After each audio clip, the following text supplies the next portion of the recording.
Hello guys, good morning to all of you. मैं Saurabh cyber, आप सभी का स्वागत है मेरे चैनल इमोशन वाला में। अगर आप मेरे चैनल पे नए हो तो चैनल को सब्सक्राइब कर लो और बेल आइकन को दबा दो, क्योंकि लेटेस्ट अपडेट आप तक पहुंचती रहे। तो आज हम बात करने वाले हैं फॉल्स फ्रूट के बारे में। कौन से फ्रूट? फॉल्स फ्रूट यानी असत्य फल।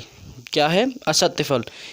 सबसे पहला क्वेश्चन उठता है कि ये क्या होते हैं असत्य फल? क्या ये मानव द्वारा बनाए जाते हैं या इसको खाने से हमें कोई हानि पहुंचती है? तो हम इस सब के बारे में आज चर्चा करेंगे। तो देखिए, फॉल्स फ्रूट उसे कहते हैं, असत्य फल उसे कहते हैं जिसका विकास अंडाशय से ना हो।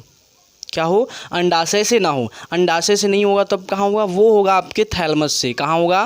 थैलमस से। तो आज हम ये जो पुष्प बनाए हैं इसके बारे में, इसके पार्ट को समझेंगे, तब हमें ये समझ में आ जाएगा कि वास्तव में फल बनते कैसे हैं। फल बनने के लिए आप देखो तो पौधे का जो प्रमुख जनन अंग होता है, रिप्रोडक्टिव पार्ट होता है, वो फूल होता है। क्या होता है? फूल होता है, क्योंकि इसी से एक फल का निर्माण होता है। तो फूल में कौन कौन से भाग होते हैं? फूल में होता है पुष्पासन होता है, अंडाशय होता है, वर्तिकाग्र होता है और वर्तिका होता है, वर्तिकाग्र होता है, परागकण होता है और परागकोश होता है।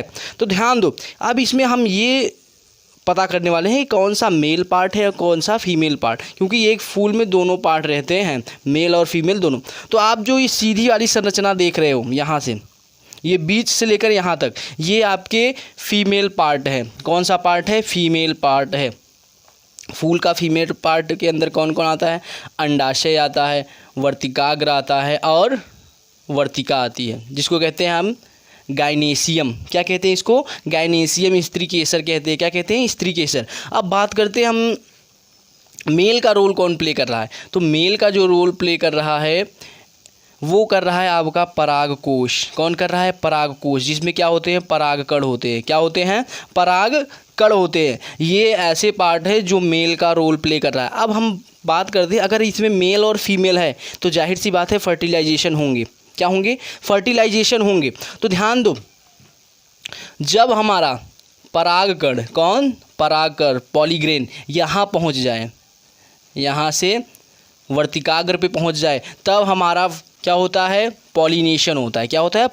परागण होता है। क्या होता है? परागण। लेकिन जब ये कण, ध्यान देना, जब ये पार्टिकल्स जो यहाँ पॉलीग्रेन होंगे यहाँ से निकल कर यहाँ पे आ जाएं अंडाशय में, तब क्या होगा? निषेचन होगा। क्या होगा? निषेचन होगा। और निषेचन के फलस्वरूप यानी फर्टिलाइजेशन के फलस्वरूप जो होगा आपका एम्ब्रॉय, क्या कहते हैं, पहले जाइगोट बनेगा, फिर आपका क्या कहते हैं, एम्ब्रॉय बनेगा। और एम्ब्रॉय को जो पोषण देता है, एम्ब्रॉय को जो न्यूट्रिशन देने का कार्य करता है, जैसे मान लो ये परागकण है, ये यहाँ पे आया, किसके माध्यम से आएगा? कोई मीडियम तो होना चाहिए। जैसे तो मीडियम होने का मतलब ये होता है किसी के थ्रू ये पहुँचे, चाहे वो कीट के थ्रू पहुँचे, भौरे के थ्रू पहुँचे, क्योंकि जो परागण होता है वो दूसरे के द्वारा होता है। किसके द्वारा होता है? दूसरे के द्वारा। कोई एक कीट होगा या हवा होगी जो इस परागकण को वर्तिकाग्र तक लाएगा, और यहाँ पे क्या होगा?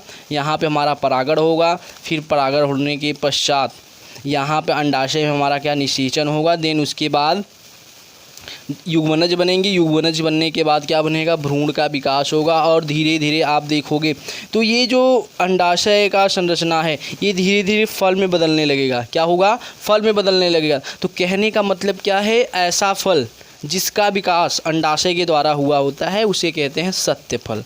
कौन सा फल कहते हैं? सत्य फल।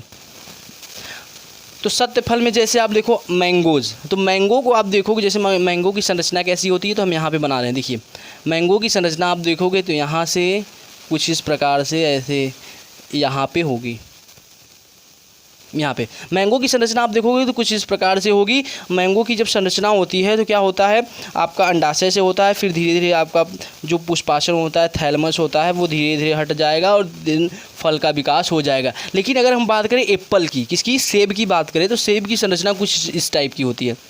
यहाँ पर कुछ आप देखोगे तो ऐसे गड्ढे नुमा बना होता है।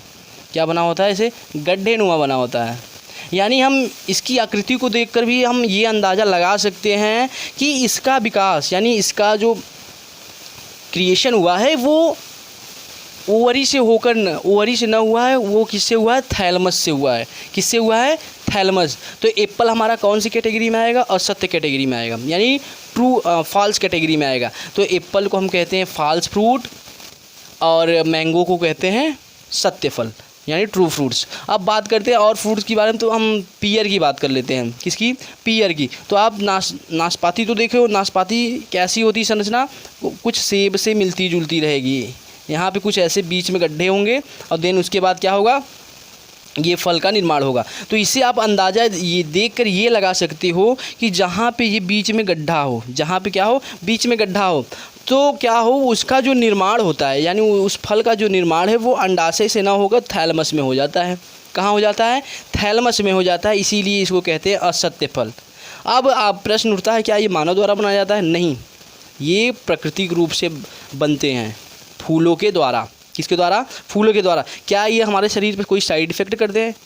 जाहिर सी बात है नहीं, क्योंकि हम क्या कर रहे हैं? ये पढ़ रहे हैं कि इनका सिर्फ थैलमस से जन्म हुआ है, न कि इसको आर्टिफिशियली बनाया गया है या हमारे शरीर पे कोई इफ़ेक्ट डालते हैं, ऐसी कोई बात है नहीं।